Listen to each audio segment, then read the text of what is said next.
आज जो हम लोग टॉपिक डिस्कशन करने जा रहे हैं उसका हेडिंग है energy stored in an electric field. तो समझिए कि आपके पास एक प्लेट कैपेसिटर है, एज्यूम कर रहे हैं अभी। तो हमारे पास ये कैपेसिटर है। इस कैपेसिटर में किसी टी टाइम पे हम लोगों ने क्यू डैश चार्ज को ट्रांसफ़र किया है, ठीक है। तो जो क्यू डैश ट्रांसफ़र करा हम लोगों ने, उस समय जो हमारा पोटेंशियल डिफरेंस सेटअप हुआ वो कितना हुआ, क्यू डैश बाई सी हो गया। क्योंकि पोटेंशियल का फार्मूला है, पता है कि क्या होता है। तो पोटेंशियल इक्वल टू, यदि मेरे को काम करना होगा तो सी बराबर क्यू डिवाइड बाई वी करूँगा। इससे यदि मैं वी कैलकुलेट करूँगा तो वी बराबर क्या होगा, क्यू डैश बाई सी, ठीक है। इस पार्टिकुलर फार्मूला को मैंने यूज़ किया है। अब मैं बोलता हूँ कि इसमें मैं एक्स्ट्रा चार्ज भी तोड़ता हूँ। जो मैं एक्स्ट्रा चार्ज तोड़ता हूँ बहुत स्मॉल अमाउंट में छोड़ता हूँ एक्स्ट्रा चार्ज, और वो जो एक्स्ट्रा चार्ज है वो क्या है, हमारे पास डी क्यू डैश है।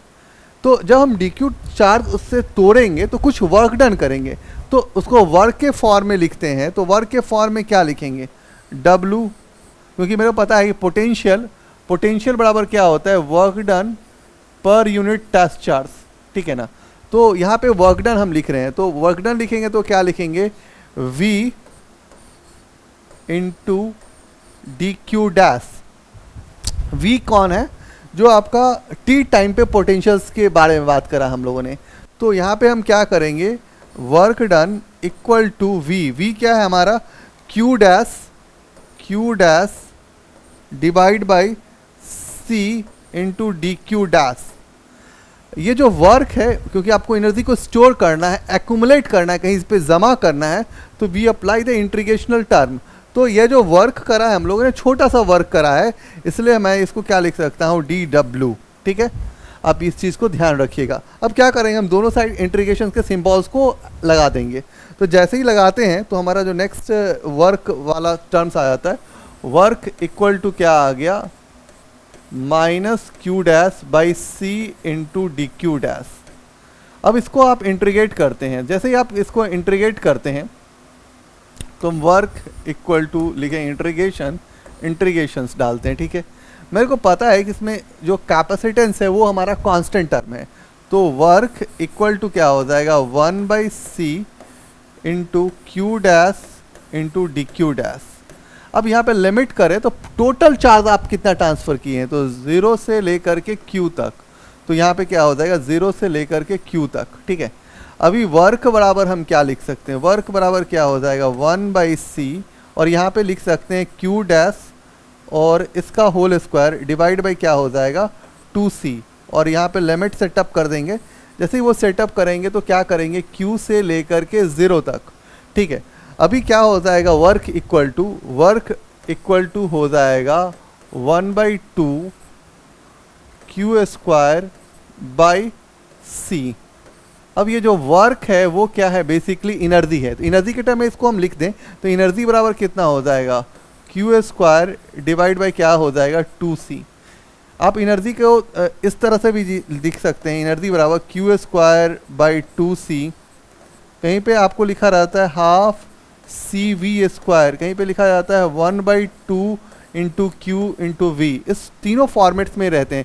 सवाल का क्या कॉन्सेप्ट है, क्या सवाल के फंडामेंटल स्ट्रक्चरिंग करा है, उस हिसाब से आप डिज़ाइन कीजिए। बट आप समझो कि एक टी टाइम पे आपने क्यू डैश ट्रांसफ़र किया था, फिर यदि आप बैटरी से और एनर्जी इधर उधर करते हो तो फिर क्या होगा, कुछ एक्स्ट्रा चार्ज टूटेगा, और जो एक्स्ट्रा चार्ज है वो क्या है, आपका डी क्यू डैश है। तो ये चीज़ें आपको मैंने लिख दिया, इस फॉर्मेट को आप समझिए कि ये जो एक्स्ट्रा चार्ज है, जो इंक्रीमेंटल चार्ज है, वो क्या है, मेरा डी क्यू डैश है।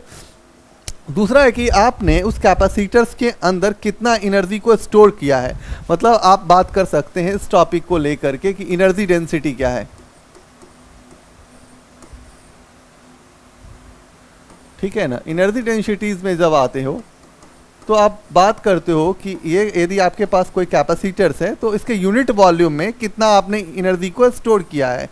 तो यूनिट वॉल्यूम में जब एनर्जी स्टोर की बात आ जाती है तो उसको हम छोटे वाले यू से डिनोट करते हैं। यूनिट बराबर क्या होता है, जो पूरा एनर्जी आप स्टोर करते हैं, एनर्जी ऑफ पूरा कैपेसिटर डिवाइड बाई क्या होता है, वॉल्यूम। तो आप इसको ऐसे भी लिख सकते हो, total energy stored divide by volume. जैसे ये आप डालते हो तो U इक्वल टू एनर्जी क्या हो जाएगा, U कैपिटल वाला U इंटू वॉल्यूम। अब U बराबर क्या होता है तो आपको पता है half C into V square, सबको पता होता है। और V जो वॉल्यूम है, वॉल्यूम बराबर क्या होता है, एरिया इंटू लेंथ।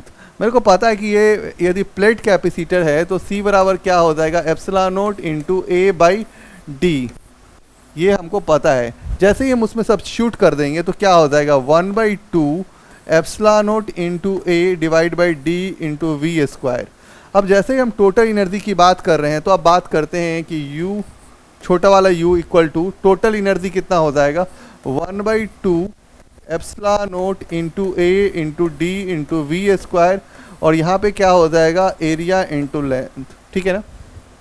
अब इसमें से जो कैंसिल होने वाला है तो A वाला टर्म्स कैंसिल हो जाएगा, तो ये कितना बच जाएगा, 1 एप्सिलॉन नोट वी स्क्वायर, और यहाँ बच जाएगा डी स्क्वायर। ठीक है ना।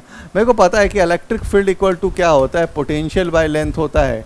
तो मैं यहाँ पे क्या कर लूँगा, हाफ हाफ कर लूँगा, एप्सिलॉन नोट कर लूँगा, और यहाँ पे क्या लिख देंगे, V और D लिख देंगे और इसका होल स्क्वायर कर देंगे। अब यदि हमको एनर्जी डेंसिटी निकालना है कि यूनिट वॉल्यूम में कितना एनर्जी स्टोर करा है, तो ये क्या हो जाएगा, E का होल स्क्वायर हो जाएगा। तो ये एनर्जी डेंसिटी का फॉर्मूला हो जाएगा। ये वाला जो लाइन आ गया ये हमारा क्या हो जाएगा, एनर्जी डेंसिटी हो जाएगा। तो एनर्जी डेंसिटी का मतलब होता है energy store per unit volume, unit volume में कितना एनर्जी स्टोर करते हैं। तो ये दोनों बेसिक इन्फॉर्मेशन आपको हेल्प करेगा। तो आज के लिए थैंक यू।